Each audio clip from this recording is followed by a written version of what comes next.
अस्सलामुअलैकुम दोस्तों, आज मैं आपके साथ एक टिप शेयर करने वाली हूँ कि अगर आपके सालन में मिर्चें ज़्यादा हो जाएं तो उनको कैसे कम कर सकते हैं।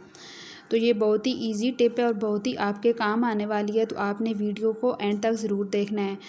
तो मेरी आपसे रिक्वेस्ट है, अगर मेरे चैनल पे न्यू हैं तो प्लीज़ मेरी वीडियो को लाइक शेयर एंड सब्सक्राइब ज़रूर किया करें। तो बाद दफ़ा ऐसे भी होता है कि हमारे घर में अचानक मेहमान आ जाते हैं तो सालन में मिर्चें बहुत ही ज़्यादा हो जाती हैं। तो सालन में मिर्चें कम करने का तरीका ये है कि आपने सालन में 2 टेबलस्पून दही का ऐड कर देना है।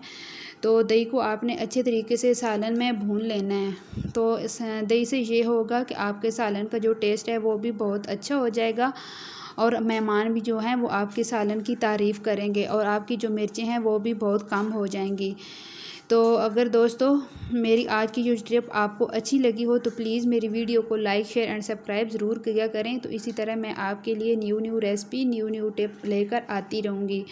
तो मुझे अपनी दुआ में याद रखें। न्यू रेसिपी के साथ फिर मैं आपको मिलूँगी। अल्लाह हाफ़िज़।